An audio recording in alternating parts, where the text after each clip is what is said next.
Hello students, in today's video we are going to discuss the topic solubility of solute in solutions. तो first of all solubility term को समझ लेते हैं. What is meant by solubility? So the amount of solute that can be dissolved in a given amount of solvent defines the solubility of that solute. That means किसी भी solvent में आप कितनी quantity किसी भी सॉल्यूट को dissolve कर पा रहे हैं वो डिफाइन करेगा उस सॉल्यूट की सॉल्युबिलिटी. अगर किसी सॉल्यूशन में सॉल्यूट बहुत लेस प्रपोर्शन में डिसॉल्व हो पा रहा है दैट मीन्स उस सॉल्यूट की सॉल्युबिलिटी भी लेस है. किसी सॉल्यूशन में अगर आप ज़्यादा प्रपोर्शन में सॉल्यूट डिसॉल्व कर सकते हैं दैट मीन्स उस सॉल्यूट की सॉल्युबिलिटी ज़्यादा है. Now in this topic we are going to discuss 4 topics. First is solubility of solid solute in solid solvent, which is also known as solid solutions. Second topic जो है that is solubility of solid solute in liquid solvent, that is liquid solution. Third topic is the solubility of gaseous solute in liquid solvent. It is also known as liquid solution. And जो last topic होगा that will be the factors affecting the solubility of solute in the solutions. तो चलिए first topic start करते हैं which is solubility of solid solute in solid solvent. तो जब किसी solid solute को आप dissolve करते हैं solid solvent में तो solid solutions बनते हैं. अब यहाँ पे जो solute है that is also solid, solvent है दैट इज ऑल्सो सॉलिड. अब दोनों सॉलिड हैं सो वो आपस में मिक्स कैसे होंगे? सो इनके मिक्स होने के और उनके मॉलिक्यूल्स के अरेंजमेंट के 2 वेज हो सकते हैं. नाउ इनके जो 2 टाइप हैं that is first one is substituted solid solution and second one is interstitial solid solution. तो चलिए फर्स्ट सब्स्टिट्यूटेड सॉलिड सॉल्यूशन को समझते हैं. अब इसको समझने के लिए आप सिर्फ डायग्राम पे ध्यान दीजिए. यहाँ पे जो डायग्राम दिया हुआ है यहाँ पे आप देख सकते हैं कि फर्स्ट डायग्राम जो है this is substituted solid solution. अब यहाँ पे आप देख सकते हैं कि 2 टाइप के 2 कलर्स के स्फीयर्स शो किए हैं. One is blue and second one is pink. जो ब्लू कलर के स्फीयर्स हैं वो रिप्रेजेंट कर रहे हैं एटम्स ऑफ सॉल्वेंट और जो पिंक कलर के स्फीयर्स हैं ये रिप्रेजेंट कर रहे हैं एटम्स ऑफ सॉल्यूट. आप यहाँ देख सकते हैं कि जो ब्लू कलर के स्फीयर्स हैं उनकी क्वांटिटी ज़्यादा है बिकॉज सॉल्वेंट का प्रपोर्शन हमेशा ज़्यादा होता है.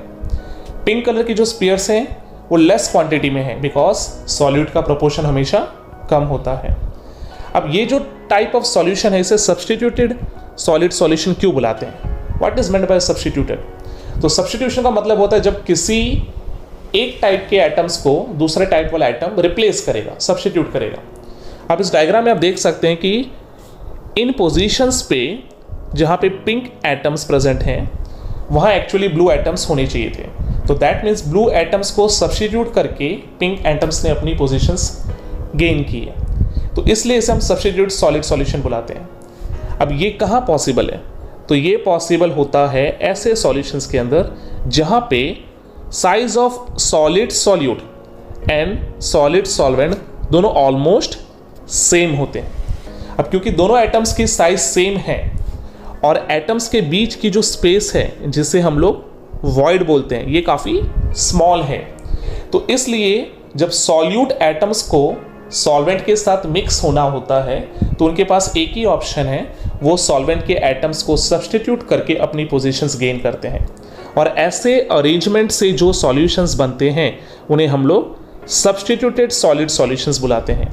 इसके बेस्ट एग्जाम्पल्स होते हैं एलॉयज. एलॉयज के बारे में हमने पहले भी पढ़ा है कि एलॉयज एक्चुअली होमोजेनस मिक्सचर होते हैं मेटल्स के, जिसमें मेटल्स को हम लोग मोल्टन स्टेट में मिक्स करते हैं. यहाँ पे एग्जाम्पल्स में भी आप देख सकते हैं brass, bronze, steel, monel metal, ये सारे एलॉयज हैं. अब एलॉयज इस टाइप का अरेंजमेंट क्यों शो करते हैं उसका एक रीज़न है. आप आगे जाके पढ़ेंगे DNF ब्लॉक में एलॉय फॉर्मेशंस के लिए भी कुछ रूल्स होते हैं. उनमें से एक रूल ये है कि जब भी हम एटम्स को मिक्स करते हैं जिनसे एलॉय बन रहा है उनके साइज के बीच में या रेडियस के बीच में, वॉल्यूम के बीच में 15% से ज़्यादा का डिफरेंस नहीं होना चाहिए, तब एलॉय की प्रॉपर्टीज़ में इंप्रूवमेंट दिखता है। यानी एक एलॉय अगर प्रॉपरली हमें बनाना है, दैट मीन्स उनके एटम्स के बीच में 15% से ज़्यादा वॉल्यूम का डिफरेंस नहीं होना चाहिए। या फिर हम ये बोल सकते हैं एलॉय फॉर्मेशन के लिए हम जिन मेटल्स को आपस में मिक्स करते हैं उनके एटम्स की साइज ऑलमोस्ट सेम होती है, जो कि सब्स्टिट्यूटेड सॉलिड सॉल्यूशन की कंडीशन है। इसलिए एलॉय फॉर्मेशन को हम लोग सब्स्टिट्यूटेड सॉलिड सॉल्यूशंस के अंदर स्टडी कर सकते हैं। नाउ इसका जो सेकेंड टाइप है उसे हम लोग इंटरस्टिशियल सॉलिड सॉल्यूशंस बुलाते हैं। अब इंटरस्टिशियल सॉलिड सॉल्यूशन क्यों बुलाते हैं, उसका रीज़न है कि नाउ दिस टाइम आप देख सकते हैं डायग्राम में एटम्स जो हैं सॉल्वेंट के, जो ब्लू स्फीयर से रिप्रेजेंट कर रहे हैं, उनकी साइज काफ़ी ज़्यादा है, और जो पिंक स्फीयर से जो छोटे एटम्स शो किए हैं ये सॉल्यूट के एटम्स से जिनकी साइज काफ़ी कम है। यहाँ पे आप देख सकते हैं सेम कंडीशन है, ब्लू एटम्स ज़्यादा है बिकॉज सॉल्वेंट का प्रपोर्शन ज़्यादा होता है, पिंक एटम्स जो हैं वो लेस प्रपोर्शन में बिकॉज सॉल्यूट का प्रपोर्शन कम होता है, और इनके मिलने से जो सॉल्यूशन है वो इंटरस्टिशियल सॉलिड सॉल्यूशन की कैटेगरी में जाती है। अब यहाँ पे आप देख सकते हैं कि जो ये पोजीशंस हैं एटम्स के बीच की, जिसे आप वॉइड्स बुलाते हैं, या फिर इसको हम इंटरस्टिशियल स्पेस भी बुलाते हैं। तो ये जो इंटरस्टिशियल स्पेस है या इंटरस्टिशियल पोजीशंस हैं, इन पोजीशंस पे सॉल्यूट के पार्टिकल्स अपनी पोजीशन गेन करते हैं, इसलिए हम इन्हें इंटरस्टिशियल सॉलिड सॉल्यूशन बुलाते हैं। तो हम देख सकते हैं कि जब size of solid solute and solid solvent इनके बीच में वास्ट डिफरेंस होता है, तो ऐसे केसेस में जो स्मॉल एटम्स होते हैं वो बिग एटम्स के होल में या इंटरस्टिशियल पोजीशंस में चले जाते हैं, और इस टाइप के सॉल्यूशन से जो कैटेगरी बनती है उसे हम इंटरस्टिशियल सॉलिड सॉल्यूशंस कहते हैं। एग्जाम्पल में हम देख सकते हैं कि यहाँ पे टंगस्टन कार्बाइड शो किया हुआ है। अब टंगस्टन कार्बाइड के अंदर जो टंगस्टन के एटम्स होंगे, जो कि मेटल है, ये बड़े साइज़ के होंगे, और जो कार्बन जो कि एक नॉन मेटल है, इनके एटम्स छोटे साइज़ के होंगे। तो दैट मीन्स कार्बन के एटम्स इंटरस्टिशियल पोजीशंस में जाएंगे, इसलिए ये एग्जाम्पल भी इंटरस्टिशियल सॉलिड सॉल्यूशन की कैटेगरी में आता है। Now our next topic is solubility of solid solute in liquid solvent. यानी आप जब किसी सॉलिड सॉल्यूट को लिक्विड सॉल्वेंट में डिसॉल्व करते हैं तो सॉलिड की सॉलिबिलिटी को हम कैसे स्टडी करेंगे। तो इसको डिफाइन कैसे करते हैं, at constant temperature and pressure what is the maximum amount of solid solute that can be dissolved in a given liquid solvent defines the solubility of that solute। अब यहाँ पे अगर आप किसी भी सॉल्यूशन को बनाने जाएंगे तो जो मैक्सिमम अमाउंट ऑफ सॉल्यूट आप जब किसी सॉल्यूशन में डिसॉल्व करते हैं तो वो उसकी सॉलिबिलिटी को एक्सप्रेस करती है, और आप जानते हैं ऐसे सॉल्यूशन को हम लोग सैचुरेटेड सॉल्यूशंस बुलाते हैं। अब सैचुरेटेड सॉल्यूशन के अंदर एक कंडीशन होती है जिसे हम बोलते हैं इक्विलिब्रियम। इक्विलिब्रियम के बारे में आपने 11th में पढ़ा हुआ है।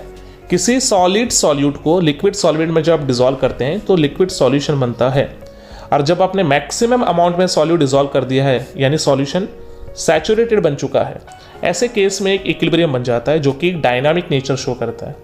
अब यहाँ पे दो प्रोसेस साथ में होते हैं। अब वो दो प्रोसेस कौन कौन से हैं। फर्स्ट प्रोसेस है जब सॉल्यूट डिसॉल्व हो रहा है, तो जो सॉल्यूट डिसॉल्व होता है उस प्रोसेस को हम बुलाते हैं डिससॉल्यूशन।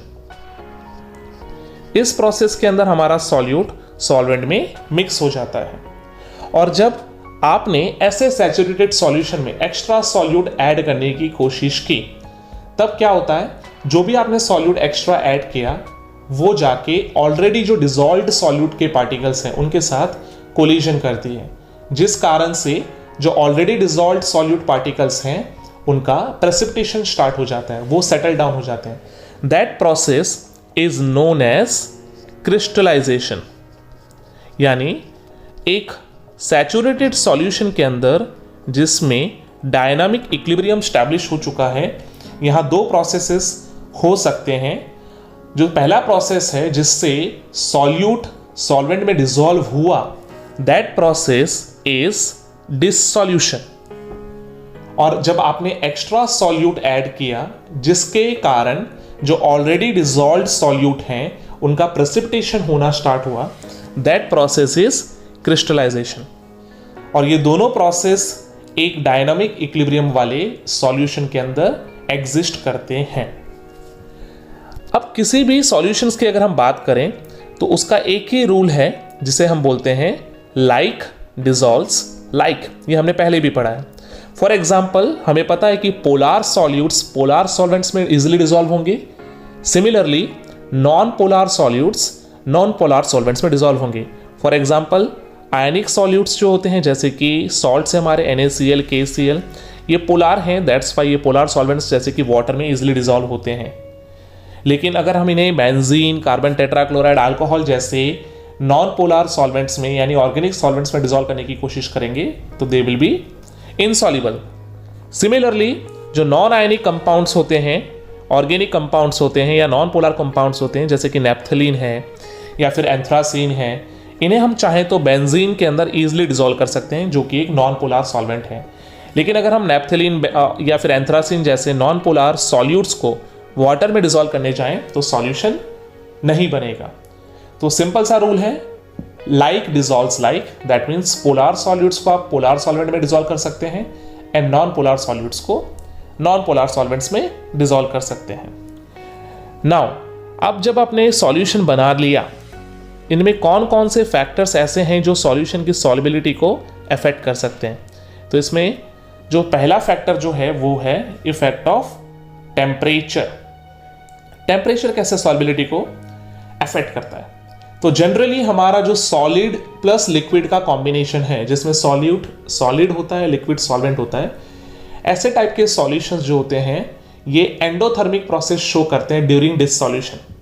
यानी जब आपने सॉल्यूट को सॉल्वेंट में डिसॉल्व किया तो इन्हें टेम्परेचर फेवर करता है। एंडोथर्मिक प्रोसेस यानी एंडोथर्मिक रिएक्शन, इसके अंदर हमारा जो डेल्टा H ऑफ सॉल्यूशन होता है इट इज ग्रेटर देन 0, यानी जिसकी वैल्यू पॉजिटिव होती है। ऐसे केसेस में ये टेम्परेचर बढ़ाने पे सॉल्युबिलिटी बढ़ने लगती है, यानी आप ज़्यादा अमाउंट में सॉल्यूट उसमें डिसॉल्व कर सकते हैं। यानी in case of endothermic reactions जहाँ पे टेम्परेचर बढ़ाने से सॉल्युबिलिटी बढ़ेगी। बट अंडर सम कंडीशंस कुछ रिएक्शंस ऐसे भी होते हैं जहाँ पे डिसॉल्यूशन एक्सोथर्मिक हो सकता है। एक्सोथर्मिक का मीनिंग ये हुआ कि हमारा जो डेल्टा H ऑफ सॉल्यूशन होगा ये लेस देन 0 होगा, यानी इनकी वैल्यू नेगेटिव होगी। ऐसे केसेस में अगर आपने टेम्परेचर इंक्रीज किया तो आपका जो सॉल्युबिलिटी है वो डिक्रीज हो जाएगा, यानी रिएक्शन रिवर्स हो जाएगा। ये रिवर्स रिएक्शन और फॉरवर्ड रिएक्शन क्यों बोला जा रहा है? क्योंकि हम लोग एक डायनामिक इक्विलिब्रियम वाले सॉल्यूशन को कंसिडर कर रहे हैं जो कि हमने ऊपर डिस्कस किया।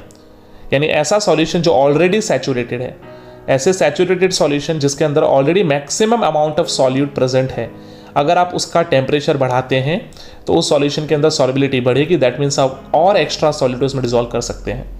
लेकिन अगर रिएक्शन अगर एक्सोथर्मिक हुआ, ऐसे कंडीशन में अगर आपने टेम्परेचर बढ़ाया तो जो ऑलरेडी डिसॉल्व सॉल्यूट है उसका प्रेसिपिटेशन हो जाएगा, बिकॉज यहाँ पे टेम्परेचर बढ़ाने से सॉल्युबिलिटी डिक्रीज होती है। और ये दोनों ही रिएक्शंस जो हैं, एंडोथर्मिक या एक्सोथर्मिक रिएक्शंस, ये दोनों ली चैटलर्स प्रिंसिपल को फॉलो करते हैं जो कि इक्विलिब्रियम के अंदर यूज होता है। नाउ जो सेकेंड फैक्टर हमें डिस्कस करना है दैट इज प्रेशर। अब अगर हम प्रेशर की बात करें तो प्रेशर जो है किसी भी सॉलिड प्लस लिक्विड वाले कॉम्बिनेशन के सॉल्यूशन में कोई इफेक्ट नहीं करता है। अब क्यों नहीं करता, उसके रीजंस को हम लोग डिस्कस करते हैं। फर्स्ट ऑफ ऑल, ऐसे सॉल्यूशंस में हमारा सॉल्यूट जो है वो सॉलिड है। सॉलिड के अंदर जो पार्टिकल्स होते हैं वो ऑलरेडी बहुत ही क्लोज होते हैं। अब अगर आप उन पे प्रेशर बढ़ाएंगे तो पार्टिकल्स के ऊपर कोई इफेक्ट नहीं होता है। यानी सॉलिड के ऊपर अगर आप प्रेशर बढ़ाएंगे तो सॉलिड्स आर इनकम्प्रेसिबल, तो प्रेशर का कोई इफेक्ट आपको सॉलिड्स पे नहीं दिखेगा। अब बात करते हैं लिक्विड की। लिक्विड के अंदर हम जानते हैं कि पार्टिकल्स के बीच में थोड़ा स्पेस होता है, यानी अगर आप प्रेशर बढ़ाएंगे तो थोड़ा इफेक्ट दिखेगा, लेकिन ये इफेक्ट जो है वो नेग्लिजिबल होता है। फॉर एन एग्जाम्पल मैं आपको बताता हूँ। अगर हम वाटर की बात करें तो नॉर्मल प्रेशर हमारा कितना होता है, 1 बार। तो नॉर्मल प्रेशर पे अगर वाटर का जो भी वॉल्यूम है, अगर हम प्रेशर को बढ़ाते हैं, प्रेशर बढ़ा के हमने 1 बार से 1000 बार किया, तो वाटर के वॉल्यूम में थोड़ा सा ही चेंज आता है, दैट इज ओनली 4% वॉल्यूम उसका डिक्रीज होता है, और ये जो प्रपोर्शन है 4%, इट इज़ नेग्लिजिबल। सो हम ऐसा मान सकते हैं कि लिक्विड्स पे भी प्रेशर का इफेक्ट जो है वो नेग्लिजिबल है, क्योंकि सॉलिड एंड लिक्विड्स दोनों पे प्रेशर का इफेक्ट नेग्लिजिबल है, इसलिए इन दोनों की जो कॉम्बिनेशन से सॉल्यूशंस बनते हैं उन सॉल्यूशंस पे भी प्रेशर का कोई इफेक्ट नहीं होता है। Now our last topic is solubility of gaseous solute in liquid solvent. At a given temperature and pressure, the maximum amount of gaseous solute that can be dissolved in a specific amount of solvent is called solubility of gaseous solute. Now this topic is very important because solubility of gaseous solute के ऊपर हमारा अगला law है, that is Henry's law, जो कि हम next video में study करेंगे। अब हमें यहाँ पे डिस्कस करना है कि कौन कौन से ऐसे फैक्टर्स हैं जो कि गैशियस सॉलिड की सॉल्युबिलिटी को अफेक्ट करते हैं। तो यहाँ पे 3 फैक्टर्स हमें स्टडी करने हैं, जो कि फर्स्ट फैक्टर है nature of gaseous solute and solvent. अब आपके पास एक रूल है कि like dissolves like, same rule यहाँ पे भी अप्लाई होता है। आप जानते हैं कि पोलार सॉल्यूट जो है वो पोलार सॉल्वेंट में डिजॉल्व होते हैं and non polar solutes non polar solvents में डिजॉल्व होते हैं। अब यही रूल को यहाँ अप्लाई करते हैं। यहाँ पे एग्जाम्पल्स हैं जैसे कि हाइड्रोजन, ऑक्सीजन, नाइट्रोजन, जो ये गैसेज हैं दे आर परमानेंट गैसेस और ये नॉन पोलार होते हैं। अब इसलिए इन गैसेस को अगर आप पोलार सॉल्यूट सॉल्वेंट जैसे कि वाटर में डिजॉल्व करने जाएंगे तो they will be less soluble, while अगर आप इनको अल्कोहल जो कि एक नॉन पोलार सॉल्वेंट है या ऑर्गेनिक सॉल्वेंट है उसमें डिजॉल्व करेंगे तो they will be more soluble. इसका ऑपोजिट भी आपको दिखेगा, जैसे कि आपके पास H2S गैस है या फिर अमोनिया गैस है या फिर HCl गैस है, they are temporary gases and they are polar in nature. अगर आप इनको वाटर में डिजॉल्व करेंगे तो they are will be more soluble. अगर आप इन्हें नॉन पोलार सॉल्वेंट जैसे कि अल्कोहल में डिजॉल्व करेंगे तो they will be less soluble. So simple सा लॉजिक है, पोलार सॉल्वेंट जो है वो पोलार सॉलिड्स को ज़्यादा डिजॉल्व करेंगे एंड जो नॉन पोलार सॉल्वेंट्स हैं वो नॉन पोलार सॉलिड्स को ज़्यादा डिजॉल्व करेंगे। इसमें जो सेकेंड फैक्टर हमारा है that is effect of temperature. Effect of temperature को अगर हमें समझना है तो एक सिंपल सा रूल है। आप यहाँ देख सकते हैं कि जब किसी गैशियस सॉल्यूट को लिक्विड सॉल्वेंट में डिजॉल्व करते हैं तो एनर्जी रिलीज होती है। That means the reaction is actually exothermic. Exothermic means delta H जो है आपका it will be negative, it is less than 0, यानी एनर्जी रिलीज हो रही है। यहाँ पे टेम्परेचर सॉल्युबिलिटी को फेवर नहीं करेगा। इन दैट मीन्स अगर आप टेम्परेचर इंक्रीज करेंगे तो सॉल्युबिलिटी डिक्रीज हो जाएगी। अब इसका रीज़न क्या है? तो रीज़न ली-चैटलर्स प्रिंसिपल के हिसाब से हम एक्सप्लेन कर सकते हैं कि किसी भी गैसियस सॉल्यूट को अगर आप लिक्विड सॉल्वेंट में डिजॉल्व करते हैं तो एक्चुअली गैस के पार्टिकल्स लिक्विड के अंदर स्टे होने चाहिए। अब क्योंकि गैस के अंदर रैंडमनेस ज़्यादा होती है, उसकी एंट्रोपी ज़्यादा होती है, तो गैस ट्राई करेंगे कि वो लिक्विड सॉल्वेंट में से एस्केप हो जाए। अगर आपने टेम्परेचर बढ़ाया तो उसके कारण जो गैसेस पार्टिकल्स होंगे उनकी रैंडमनेस, उनकी एंट्रोपी या फिर उनकी काइनेटिक एनर्जी इंक्रीज हो जाएंगी and they will try to bubble out from the solution, यानी सॉल्युबिलिटी डिक्रीज हो जाएगी। तो ऐसे केस में अगर आप टेम्परेचर डिक्रीज करेंगे तो सॉल्युबिलिटी इंक्रीज होगी। And the last factor is pressure. Pressure के केस में सॉल्युबिलिटी जो है वो डायरेक्टली प्रोपोर्शनल है, यानी प्रेशर अगर आप इंक्रीज करेंगे तो सॉल्युबिलिटी इंक्रीज हो जाती है। अब इसका रीज़न ये है कि अगर आप प्रेशर इंक्रीज करेंगे जिसके कारण पार्टिकल्स का रैंडमनेस कम हो जाएगा, यानी वो सॉल्वेंट के अंदर स्टे करेंगी। इसको एक्सप्लेन करने के लिए हमारे पास ये एग्जांपल है। यहाँ 2 कंटेनर्स हैं। फर्स्ट कंटेनर के अंदर आप देख सकते हैं कि जो पार्टिकल्स हैं जो ऊपर में शो किए हैं, these particles are solute particles जो कि गैस के फॉर्म में प्रेजेंट हैं, और जो नीचे पार्टिकल शो किए हैं ये सॉल्यूशन के अंदर प्रेजेंट हैं। अब यहाँ पे एक पिस्टन सिस्टम अप्लाई किया हुआ है जिसके ऊपर W1 वेट लगाया हुआ है, जिसके कारण P1 प्रेशर क्रिएट हो रहा है। आप यहाँ देख सकते हैं कि P1 प्रेशर जो है वो P2 से कम है। अब यहाँ पे 4 पार्टिकल्स जो हैं वो सॉल्वेंट के अंदर डिजॉल्व हो चुके हैं। अब आपने यहाँ पे वेट जो है W1 plus W2 and W3, यानी आपने वेट बढ़ाया है, जिस कारण से जो प्रेशर है वो P2 भी बढ़ गया है। तो आप इस बार देख सकते हैं कि जो पार्टिकल्स हैं सॉल्यूट के वो अब ज़्यादा अमाउंट में डिज़ोल्व हो चुके हैं। तो यहाँ पे हमने ये देखा कि गैसेस के केसेस में प्रेशर बढ़ाने से सॉल्युबिलिटी बढ़ती है, जबकि इससे पहले वाले केस में जब हमने सॉलिड सॉल्यूट को डिसॉल्व किया था लिक्विड सॉल्वेंट में, वहाँ प्रेशर का कोई इफेक्ट नहीं था। यहाँ पे प्रेशर का इफेक्ट लिक्विड सॉल्वेंट पे नहीं है बट गैसेस पे है जो कि सॉल्यूट है। दैट्स वाई प्रेशर इंक्रीज करने पे सॉल्युबिलिटी बढ़ रही है, क्योंकि ज़्यादा नंबर ऑफ गैसेस मॉलिक्यूल जो है वो सरफेस ऑफ सॉल्यूशन पे स्ट्राइक करेंगे, टकराएंगे, जिसके कारण सॉल्युबिलिटी इंक्रीज हो जाएगी। तो फाइनली कंक्लूजन ये निकला कि सॉल्युबिलिटी नेचर पे डिपेंड करती है गैस के, सॉल्युबिलिटी प्रेशर पे डायरेक्टली डिपेंड करती है, एंड सॉल्युबिलिटी टेम्परेचर पे इनवर्सली डिपेंड करती है। So that's all for today's video. See you all in next video. Till then, keep learning, keep revising and keep practicing.